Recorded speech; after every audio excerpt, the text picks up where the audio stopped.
This is the second lesson out of 3 lessons of this course devoted to civil and political rights. In this lesson, we will deal with the issue of cultural relativity by touching on 6 points.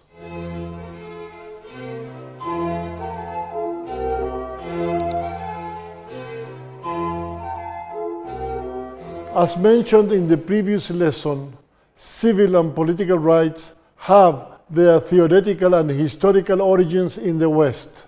Specifically, they are rooted in the thinking of major philosophers of the time of the Enlightenment and in the liberal revolutions of the late 18th century.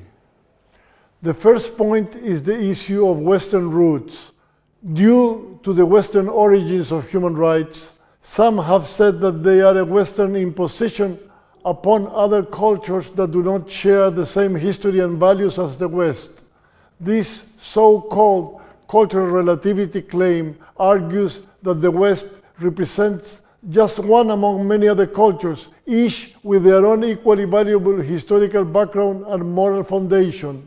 So it would be wrong to abide by the values of Western human rights. The direction of the debate between Western universalism and cultural relativity can be said to be manifold. During the Cold War, it appeared as a West-East ideological debate.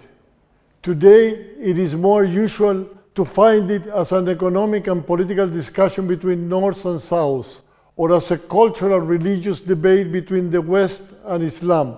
What is clear is that the West is usually equated to an attempt to universal expansion and dominance.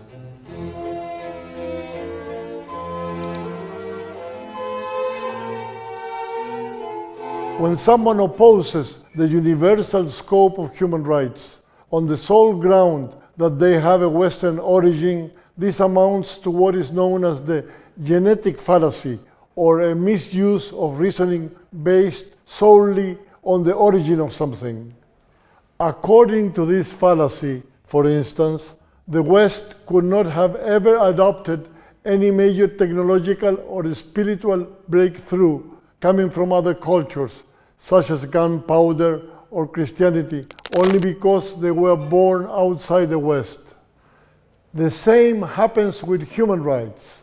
The fact that the West is the birthplace of civil and political rights does not mean that they may not have universal validity.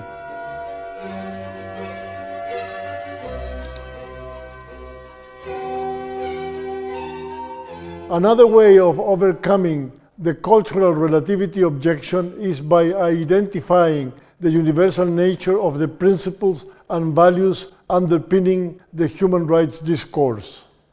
Thus, human dignity, as the Kantian idea of the ultimate respect for all rational beings, is a shared value all around the world, and human dignity is precisely the principle underlying all the rest of the tenets and norms of human rights.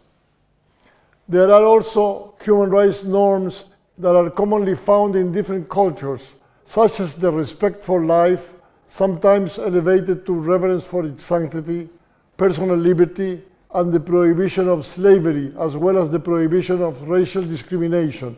Some of them even have the status of COGENS norms under international law. This means that such norms are imperative, and they trump all contrary norms or agreements. It is also worth noting that the International Covenant on Civil and Political Rights counts by now 167 state parties from a universe of nearly 200 states in the world today. That these norms or principles are not always complied with does not mean that they are not held as moral and legal imperatives. Let us recall that there will always be a logical gap between what is and what ought to be.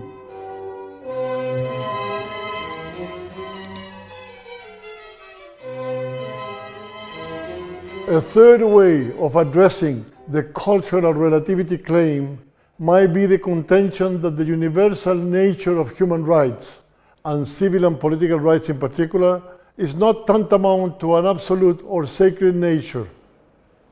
It is perfectly possible to envisage universal norms and values that do not have a sacred or absolute character, although they might have been born out of religious or metaphysical doctrines. This is the case with human rights, which are standards that humankind has given to itself, so to speak, in lieu of a universal religion.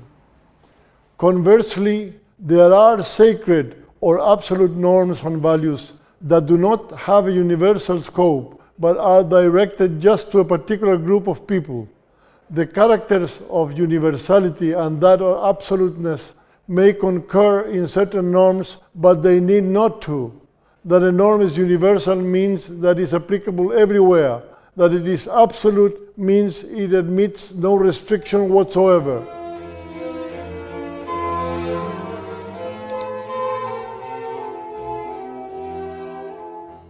The cultural relativity claim focuses on the shortcomings of universalism as a potentially harmful notion, due to the possibility of imposing the point of view of one culture over another.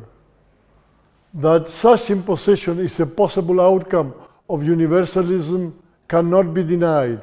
However, cultural relativism entails dangers of its own.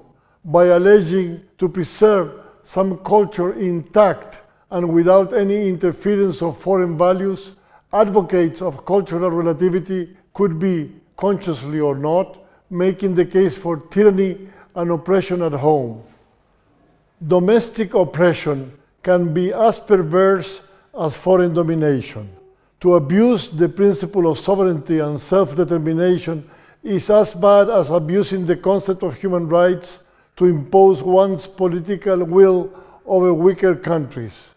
Consider the case of the alleged religious command which prescribes the stoning to death of adulterers. May such punishment be covered by the principle of cultural self-determination, or does it constitute an unacceptable trespass of moral or legal boundaries? What is important is always to revisit the overarching value of human rights, human dignity. Respect for that principle should be the ultimate standards to expose misuses of universalism as well as of cultural relativism.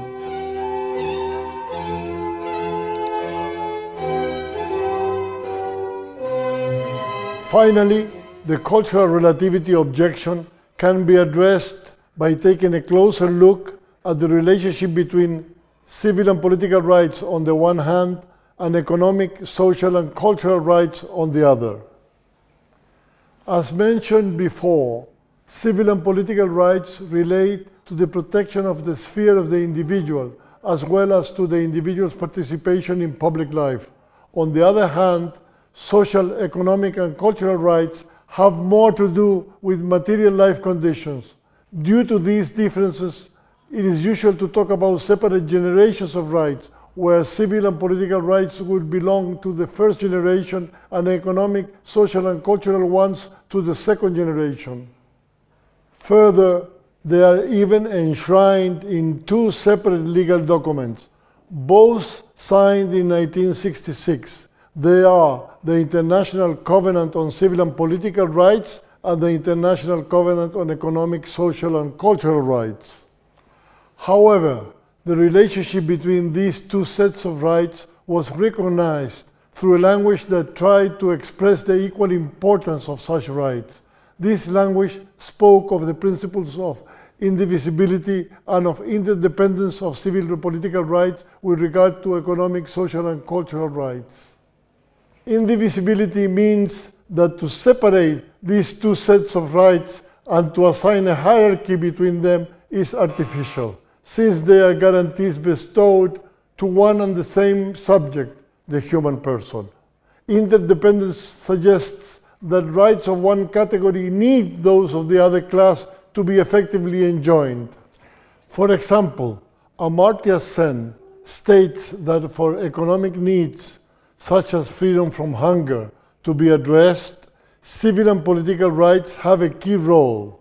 It consists in the acknowledgement of those needs expressed by people's opinions and concerns when they participate in public forums and exercise their right to vote. Please visit our website mooccchile.com, and we kindly invite you to watch the next class of this course, which will be the third class devoted to civil and political rights.